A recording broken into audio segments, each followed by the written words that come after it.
Verdot from this past harvest that's aging.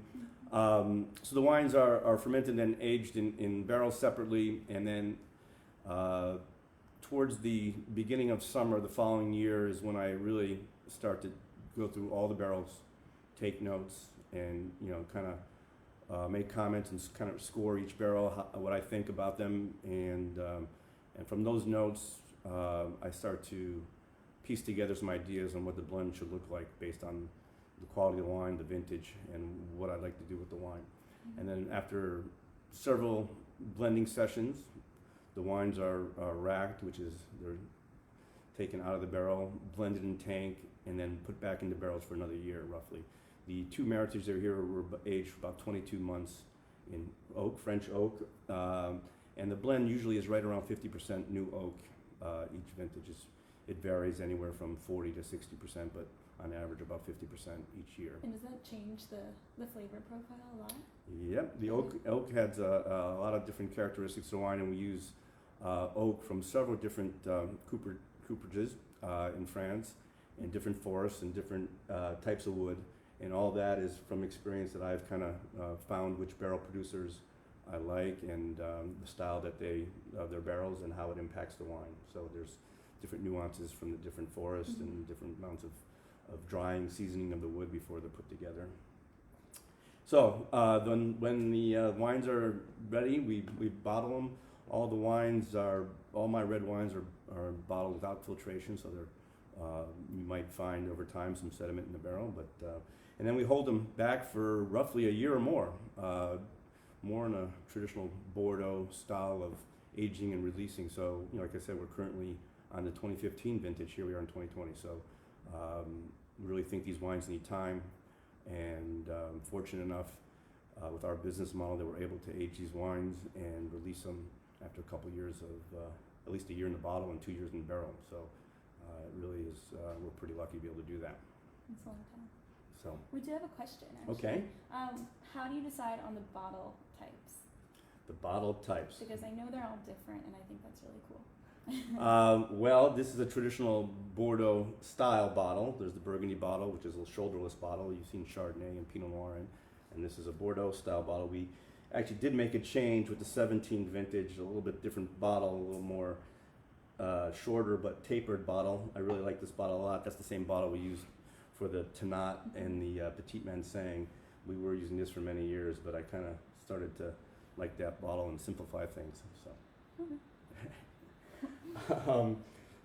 In terms of the two wines, we can start talking about the two different vintages. 2016, both were great, not really good vintages. The 17 was fantastic. The 16 was a better than average vintage. We had some really good heat in the end of July and August.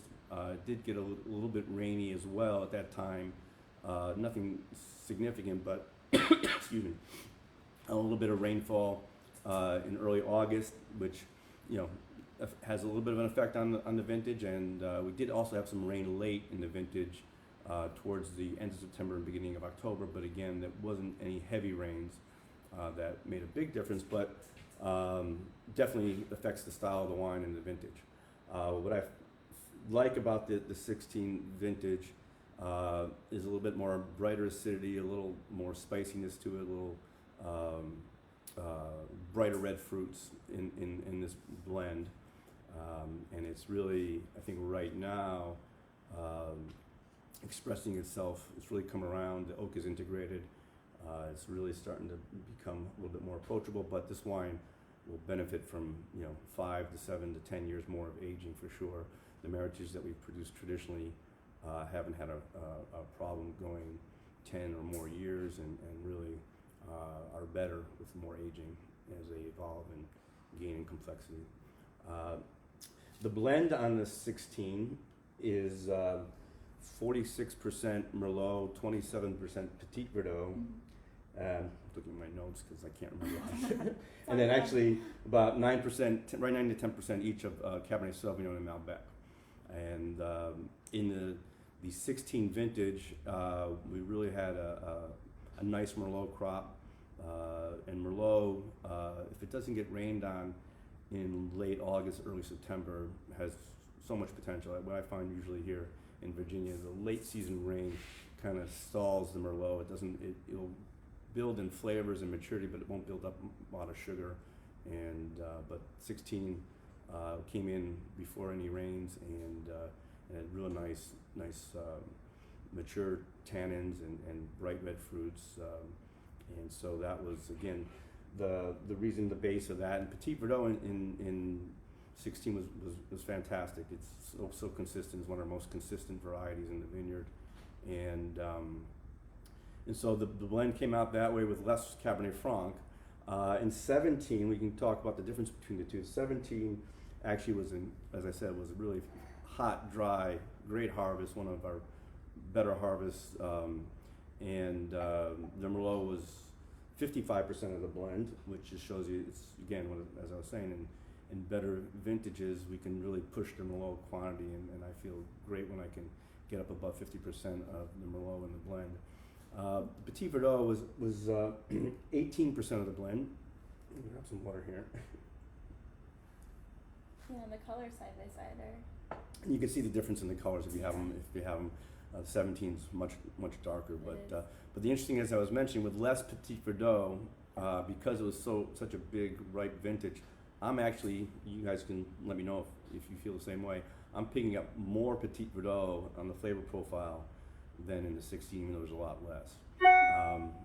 And then the Cabernet Franc is a little bit higher. It was much riper vintage for Cabernet Franc, so that's 18% in this blend. And there's no Cabernet Sauvignon at all in this vintage, but there is Malbec, about 9-10% of Malbec. And where's the Malbec grown?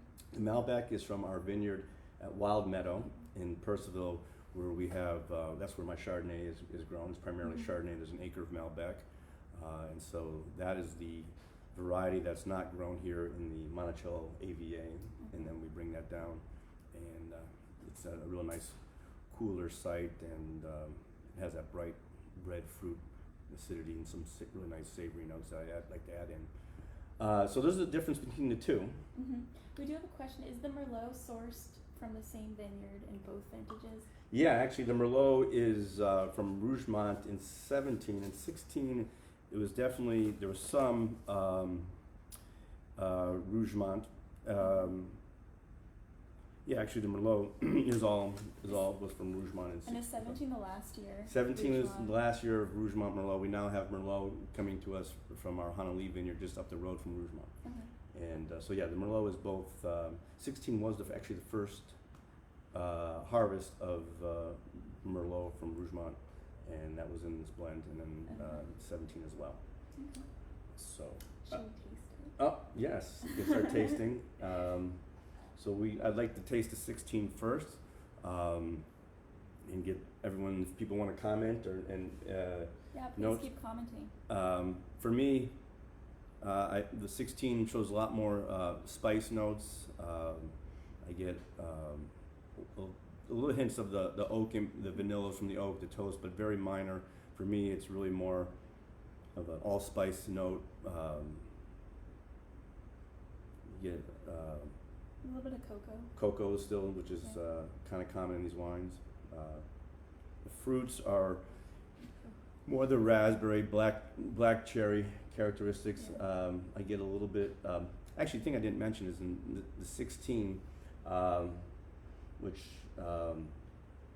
my daughter pointed out, it smelled like it had more alcohol, and it does. Actually, she felt like she could pick up the smell. Yeah, really? which it's not really a characteristic.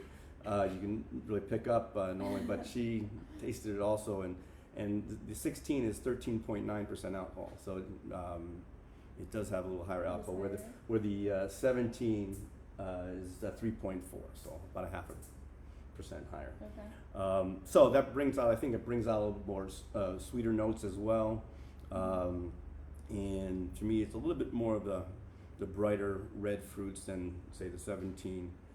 But I like how the oak is really integrated into this, and has kind of built a little more complexity into the wine. Yeah, the nose is really nice.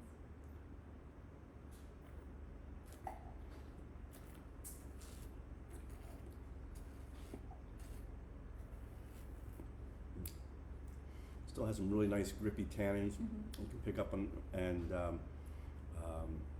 you know, for me, I'm getting more impact on